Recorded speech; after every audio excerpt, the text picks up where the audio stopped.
Hello and आप सभी लोगों का बहुत बहुत स्वागत है मेरे चैनल पे।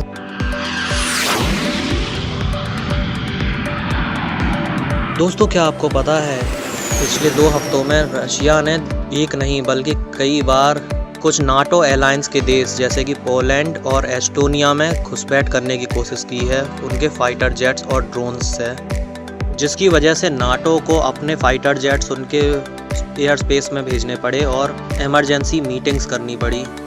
क्या ये शुरुआत है एक नए कोल्ड वॉर की, या फिर ये एक खेल था रशियन मिलिट्री का एस्टोनिया और पोलैंड के बॉर्डर को टेस्ट करने के लिए?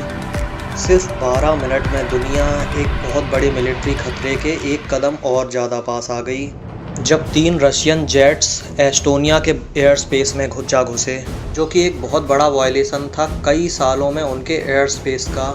इसी बीच कुछ दिन पहले ही पोलैंड के बॉर्डर पर भी रशियन ड्रोन्स देखे गए थे, जो कि है नाटो का ईस्टर्न फ्रंटियर, जहां पर नाटो मेंबर्स को अपने कुछ ड्रोन्स, अपने कुछ जेट्स उनसे इंगेज करने पड़े और रशियन ड्रोन्स को उन्होंने मार गिराया। और ये घटना कोई एक्सीडेंट की बात नहीं है। एक्सपर्ट्स का कहना है कि रशिया ये सब जानबूझ के कर रहा है नाटो मेंबर्स की अलर्टनेस को जानने के लिए और समझने के लिए। नाटो के आर्टिकल 4 और आर्टिकल 5 के हिसाब से ये एक रेड लाइन है जो किसी भी देश को अगर वो क्रॉस करता है तो नाटो मेंबर्स सब मिलके और एक साथ उस पर मिलिट्री एक्शंस ले सकते हैं।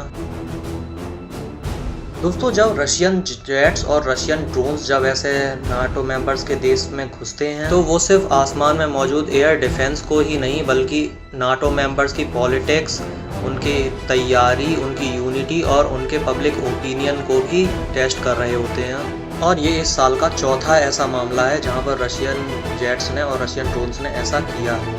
अगर बात करें रशिया की तो रशियन ऑफिशियल्स का कहना है कि रशियन जेट्स ने कभी भी एस्टोनिया और पोलैंड का एयर स्पेस क्रॉस नहीं किया, लेकिन एस्टोनिया और पोलैंड के पास satellite images, flight data records और बाकी कुछ प्रूफ हैं ये साबित करने के लिए कि रशियन प्लेन्स ने एयर स्पेस क्रॉस किया है।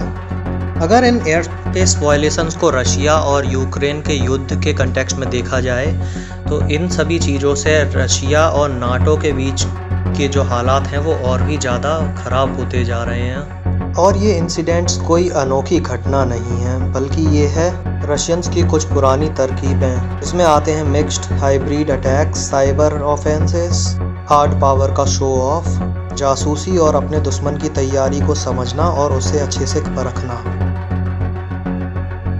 दोस्तों, इस बारे में एनालिस्ट्स का कहना है कि रशिया के द्वारा की गई प्रोवोकेशंस कोई रैंडम घटना नहीं है, बल्कि एक सोची समझी टेस्ट है जो कि वो कर रहे हैं देखने के लिए कि नाटो कितना तैयार है अगर रशिया अटैक कर देता है किसी साथी देश पर। और ये चीज़ किसी भी कॉन्फ्लिक्ट को एक क्राइसिस में बदल सकती है।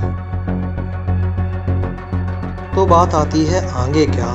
नाटो अब हाई अलर्ट पर है और यूरोप के लीडर्स अब सख्ती दिखा रहे हैं और साथ ही साथ वो रशिया से एक ओपन वॉर को भी अवॉइड कर रहे हैं।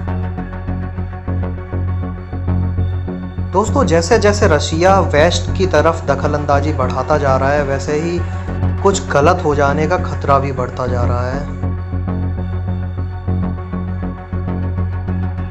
तो दोस्तों, अब बात करते हैं आखिर इस युद्ध के आगे क्या।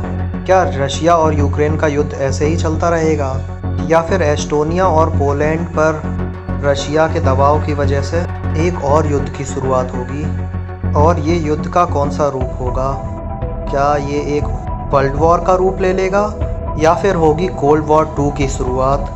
और कौन सा देश किस देश के साथ होगा? दोस्तों, आपको क्या लगता है अगर ऐसा कुछ होता है तो हमारा देश भारत क्या करेगा और हमारे ऊपर क्या इसका असर होगा?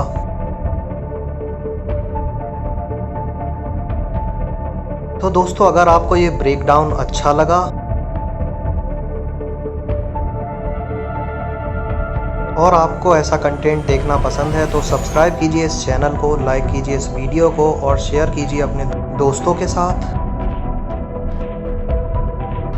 और मैं ऐसी ही एजुकेशनल इन्फॉर्मेशनल वीडियोस आपके लिए लाता रहूँगा। Thank you.